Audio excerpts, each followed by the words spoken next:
So if your views are low, or you're scared of demonetization, or you're a complete beginner, listen up, because I'm going to tell you the 8 biggest changes of the YouTube algorithm. Starting with change number 1.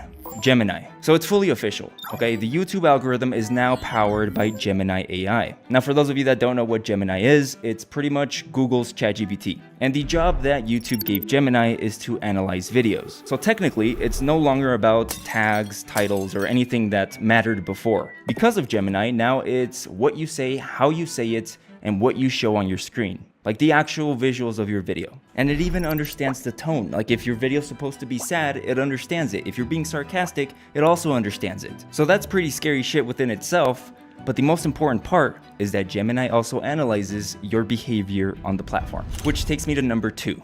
Trust score. This has got to be one of the biggest changes that I've ever seen on YouTube. So this is the easiest way to explain trust score. You want to prove to the algorithm / Gemini that you're a human. You know, with all of these new AI tools that create videos for you in the click of a button and all of these content farms, YouTube is now more strict than ever when it comes to like your profile, right? Your Google profile, what you do. So now it doesn't even matter how many views your YouTube channel gets. It doesn't matter how many subscribers you have. If Gemini doesn't think you're human, it's going to 360 no-scope your channel, as in termination or demonetization. And this change was done about 2 weeks ago, which is why you've heard so much news of people getting their channels taken away. But I think I found a solution to this, which takes me to number 3, the age of the email and the age of the YouTube channel. If you're a beginner or you're starting from scratch again, my advice to you is to start posting on a YouTube channel that was created over 5 months ago. The older the YouTube channel is, the better. Just use your personal email. You know, that email that you watch videos on, the one where you're subscribed to your favorite YouTubers. If you have any Google subscriptions like Google One, Google Workspace, YouTube Premium, you know, any of those subscriptions, the better it is. I mean, just look at it from the other side. Just imagine you're YouTube and you see a brand new email and YouTube channel get created. Within an hour, they start posting videos. Not only that, but they start posting once or twice every single day. They don't use that YouTube account for anything else. They don't use that Google account for anything else. There is no track record. There is no history. It's just an account that's very active. In the eyes of YouTube and Google, that's sort of suspicious.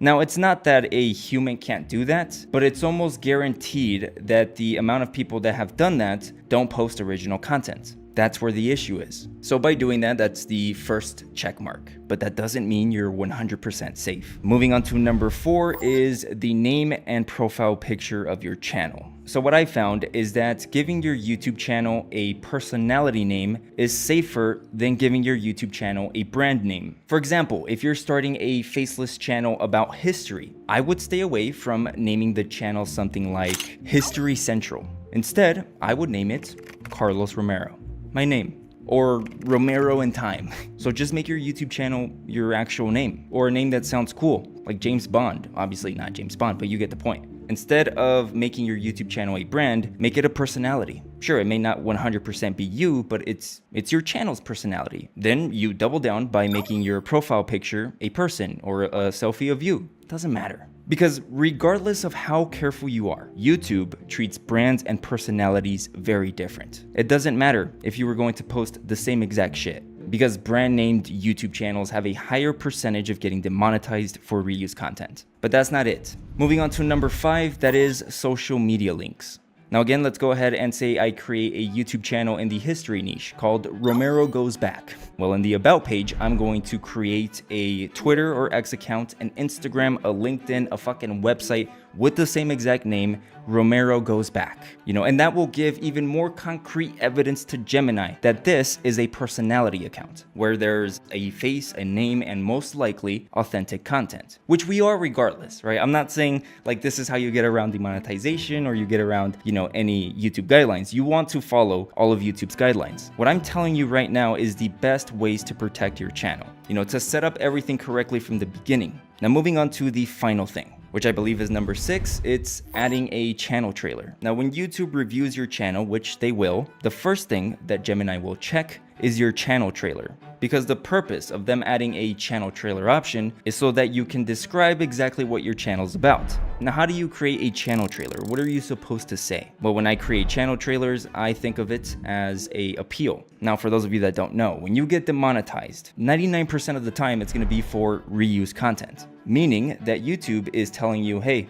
I can't tell if this is authentic content. I can't monetize this because I'm not sure. Now, when you get demonetized, you have the option to appeal. And to appeal, you need to make a video that is no longer than 5 minutes. And in the video, you have to plead your case. You have to explain to YouTube how you create your scripts, your titles, ideation, the editing. You got to show them the behind the scenes pretty much. And usually if you do everything correctly, you win these, right? Of course, saying you make authentic content. If you don't make authentic content, you're cooked. So it's just more convenient to add a channel trailer.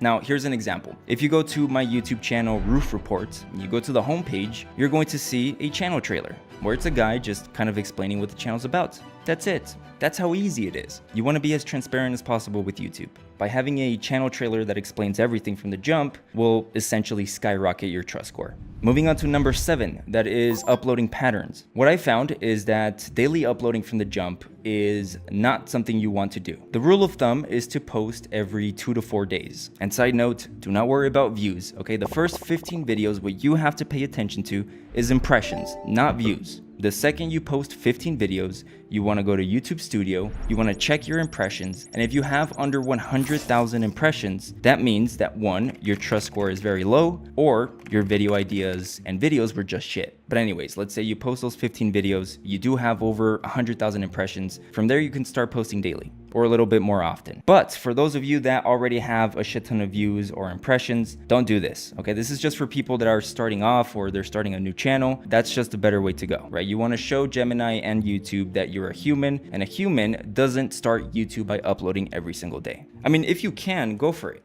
I mean, shit, what do I know? Now, moving on to number 8, which is descriptions. For the description of your videos, you now have to add a lot of knowledge, a lot of information, a lot of educational value. You know, instead of dropping 5 paragraphs or a shit ton of tags, just tell Gemini straight up what your video is about. Go on Google, do research on the topic that you made a video about, and put a paragraph on there. For example, if I made a video about World War II, about a specific battle, I would ask Claude, hey, give me a recap of this specific battle and what happened. Get about 5 or 6 sentences and boom, pop it in your description. That's it. Because it seems like Gemini is now rewarding educational contents. Now, the last thing I want to talk about, MCNs.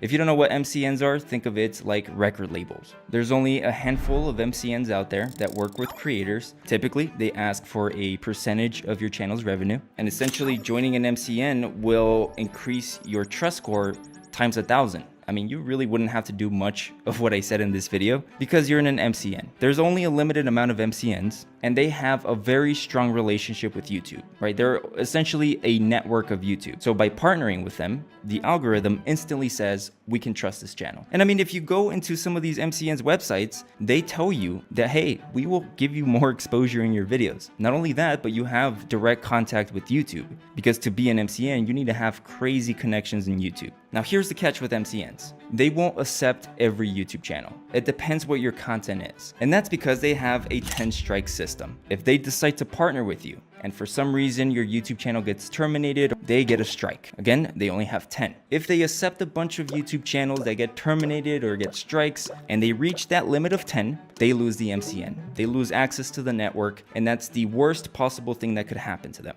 You know, that would crumble their business. But the best thing about MCNs is that they protect you from termination to an extent. For example, we know of that glitch from 2 weeks ago where YouTube circumvention bot was just terminating channels at random. Well, those channels that got wrongfully terminated, which they did get reinstated, they wouldn't have gotten terminated to begin with. Because again, the MCN will fight for you because they don't want you to be terminated. They get a strike for that. And they have a very close connection to someone at YouTube. So they will tell you, hey, this is what's happening. We're gonna fight for you. We're gonna make sure that you don't get terminated and plead your case. Now, of course, this is not a way for you to go around termination. If you break YouTube's terms of service or YouTube's guidelines, you will be terminated. The MCN will not even accept you to begin with. But if you're posting safe and original content and you follow all of YouTube's guidelines to a T, then you have a protection in case of glitches or errors or misunderstandings.